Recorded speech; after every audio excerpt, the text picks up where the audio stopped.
नमस्कार, मैं कृष्णा आप सबों के बीच छायावाद को संक्षिप्त में बताने वाला हूँ। तो छायावाद की समय सीमा से हम लोग चर्चा करेंगे। चलिए आगे शुरू करते हैं। छायावाद की समय सीमा। छायावाद का विकास द्वितीयुगीन कविता के पश्चात हुआ। सामान्यतः छायावादी काव्य की समय सीमा 1918 ईस्वी से 1936 ईस्वी तक मानी जाती है। आचार्य शुक्ल ने भी छायावाद का प्रारंभ 1918 ईस्वी से ही माना है। छायावाद का परिचय।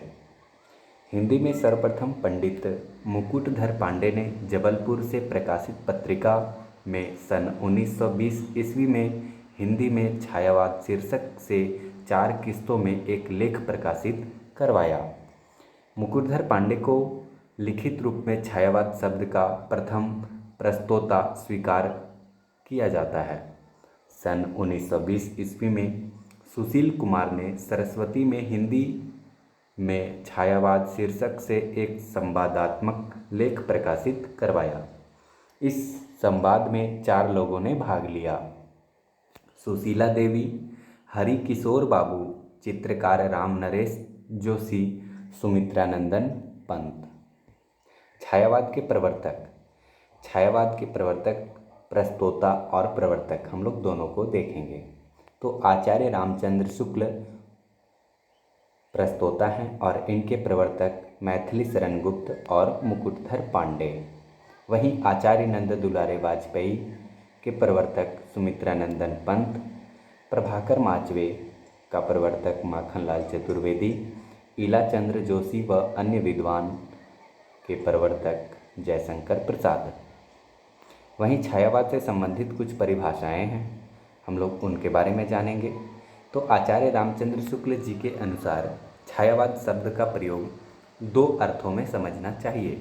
एक तो रहस्यवाद के अर्थ में, जहां उसका संबंध खावय वस्तु से होता है, अर्थात जहां कवि उस अनंत और अज्ञात प्रियतम को आलंबन बनाकर अत्यंत चित्रमयी भाषा में प्रेम की एक अनेक प्रकार से व्यंजना करता है, उसे ही हम छायावाद कहते हैं। यानी छायावाद शब्द का दूसरा प्रयोग काव्य शैली या पद्धति विशेष के व्यापक अर्थ में है। कहते हैं आचार्य रामचंद्र शुक्ल, छायावाद शब्द का प्रयोग 2 अर्थों में समझना चाहिए। एक तो रहस्यवाद के अर्थ में, जहाँ उसका संबंध खावय वस्तु से होता है, अर्थात जहाँ कवि उस अनंत और अज्ञात प्रियतम को आलंबन बनाकर अत्यंत चित्रमयी भाषा में प्रेम की अनेक प्रकार से व्यंजना करता है। छायावाद शब्द का दूसरा प्रयोग काव्य शैली या पद्धति विशेष के व्यापक अर्थ में है।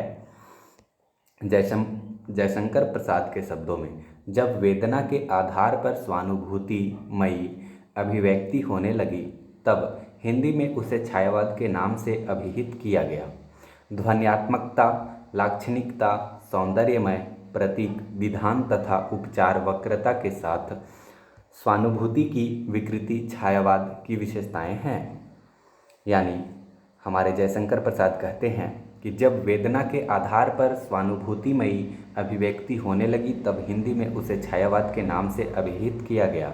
ध्वन्यात्मकता, लाक्षणिकता, सौंदर्यमय प्रतीक, विधान तथा उपचार वक्रता के साथ स्वानुभूति की विकृति छायावाद की विशेषताएं हैं। वहीं डॉक्टर रामकुमार वर्मा कहते हैं, परमात्मा की छाया आत्मा में, आत्मा की छाया परमात्मा में पड़ने लगती है, तभी छायावाद की पुष्टि होती है। डॉक्टर रामकुमार वर्मा का कथन है कि परमात्मा की छाया आत्मा में, आत्मा की छाया परमात्मा में पड़ने लगती है, तभी छायावाद की पुष्टि होती है। वहीं डॉक्टर नागेंद्र भी कहते हैं कि छायावाद स्थूल के प्रति सूक्ष्म का विद्रोह है। छायावाद एक विशेष प्रकार की भाव पद्धति है, जीवन के प्रति एक विशेष भावात्मक दृष्टिकोण है। महादेवी वर्मा, छायावाद तत्वतः प्रकृति के बीच जीवन का उद्गित है, उसका मूल दर्शन सर्वात्मवाद है। मतलब महादेवी वर्मा कहती हैं कि छायावाद तत्वतः प्रकृति के बीच जीवन का उद्गित है, उसका मूल दर्शन सर्वात्मवाद है। वहीं डॉक्टर रामविलास शर्मा कहते हैं, छायावाद स्थूल के प्रति सूक्ष्म का विद्रोह नहीं रहा, वरना थोथी नैतिकता रूढ़िवादी और सामंती साम्राज्यवादी बंधनों के प्रति विद्रोह रहा है। यह विद्रोह मध्य वर्ग के तत्प्रधान में हुआ था, इसलिए उसके साथ मध्यवर्गीय असंगति, पराजय और पलायन की भावना भी जुड़ी हुई है। यानी कहते हैं नागेंद्र रामविलास शर्मा जी कि छायावाद स्थूल के प्रति सूक्ष्म का विद्रोह नहीं रहा, वरन थोथी नैतिकता, रूढ़िवादी और सामंती साम्राज्यवादी बंधनों के प्रति विद्रोह रहा है। यह विद्रोह मध्य वर्ग के तत्व प्रधान में हुआ तथा इसलिए उसके साथ मध्यवर्गीय असंगति, पराजय और पलायन की भावना भी जुड़ी हुई है।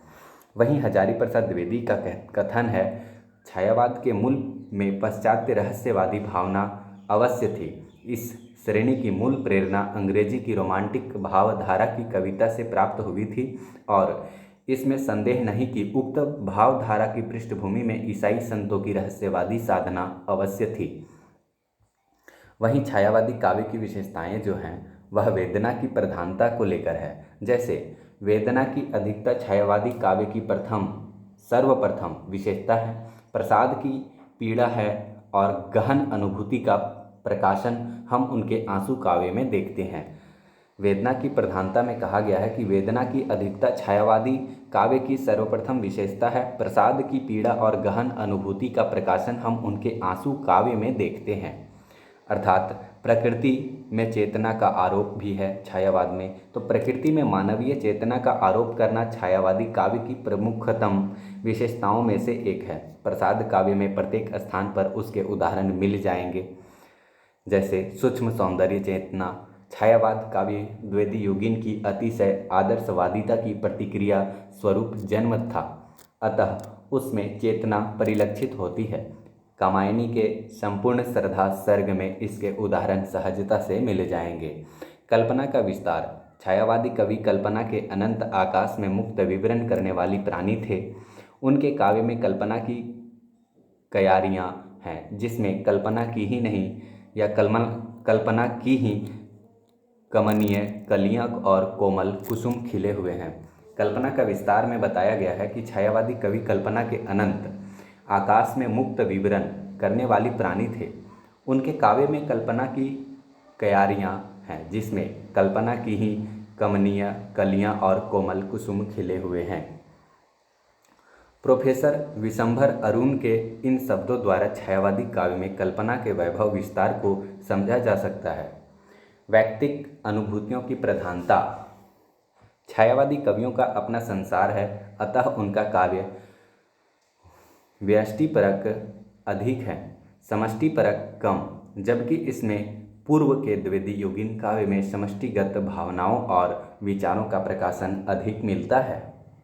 नारी की गरिमा का गान है छायावाद में।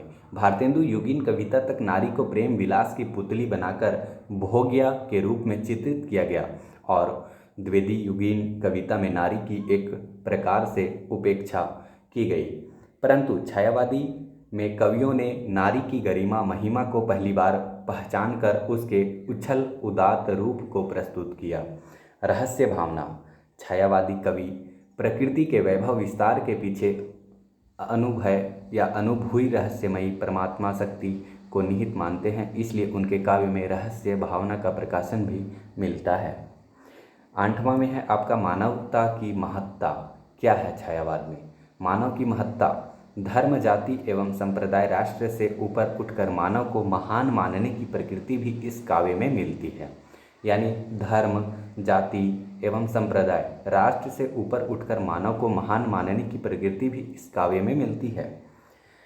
लाक्षणिकता की प्रधानता क्या है छायावाद में? तो छायावादी काव्य में लक्षणा की प्रधानता होती है। शब्द की इस दूसरी शक्ति को जैसे समर्थ अभिव्यक्ति छायावादी काव्य में हुई, वैसे किसी अन्य काव्य में देखने को नहीं मिलती। लाक्षणिकता का जो प्रधानता है वह छायावादी काव्य में लक्षणा की प्रधानता होती है।